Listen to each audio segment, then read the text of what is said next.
Hey guys, it's Ellen Brock, novel editor. Today I'm going to talk about foreshadowing. In the past we've talked about scene structure and how we want to create a sense of narrative thrust in our scenes, a sense that things are moving forward, there's momentum.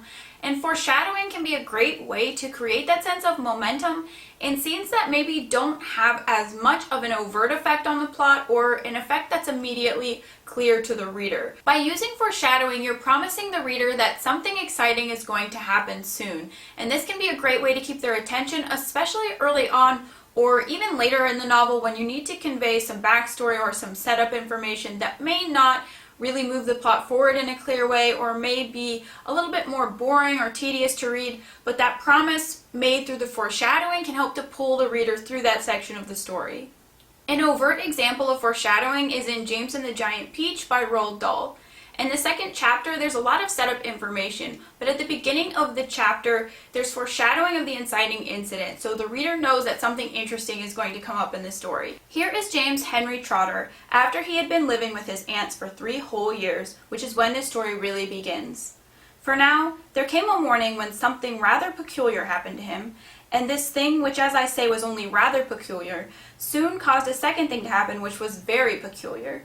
And then the very peculiar thing, in its own turn, caused a really fantastically peculiar thing to occur.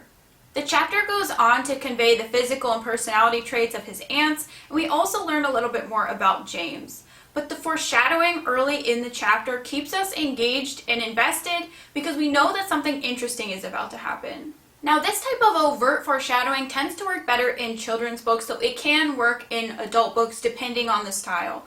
But normally foreshadowing in adult books is going to be a lot more subtle because adults are able to interpret the meaning of what's implied, and that can help to keep them engaged. For example, in Misery by Stephen King, the protagonist Paul Sheldon wakes up after a car accident under the care of his #1 fan, Annie. Notice how this bit of foreshadowing lets the reader know that they can expect something interesting to happen between these two characters. For the first time, clearly, the thought surfaced in Paul Sheldon's mind: I am in trouble here. This woman is not right.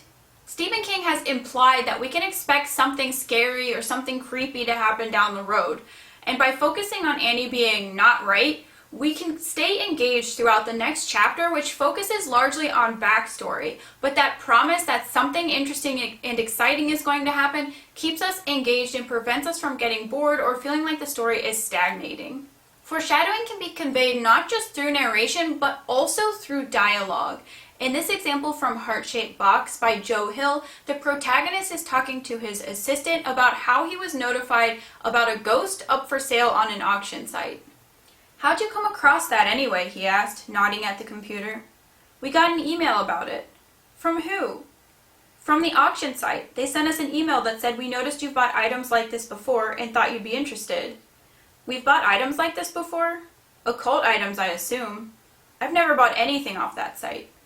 As with the previous examples, this bit of foreshadowing is followed up with setup information, but the foreshadowing helps to keep the reader engaged. Like we talked about with opening hooks, when you raise a question, the reader wants to know the answer, and it's a great way to pull them through what could otherwise be boring setup or scenes that don't have a strong sense of momentum.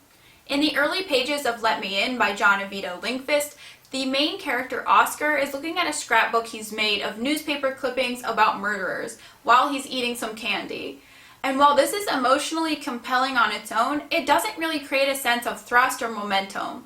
But there's a bit of foreshadowing at the end of the chapter that gives the reader the sense that things are going to escalate or that the story is going to go somewhere. After Oscar looks at a picture of a murderer, there's this bit of foreshadowing. Oscar ate the last piece of dime and studied the man's face closely. Could have been anybody. Could be me in 20 years. Another way to think about foreshadowing is that you're essentially baiting the reader with hints and clues about what the plot is going to be like and how the plot is going to unfold.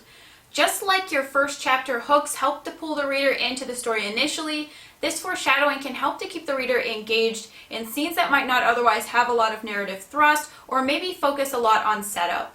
So I hope this video gave you a good idea of how you can use foreshadowing in your novel. I will be back on Wednesday with a video about proactive scenes, and I'll be walking through some examples from published novels, so make sure to subscribe so you don't miss any future videos. I'm also currently hosting a first page critique workshop, so if you're interested in that, the link is in the description. Happy writing, guys!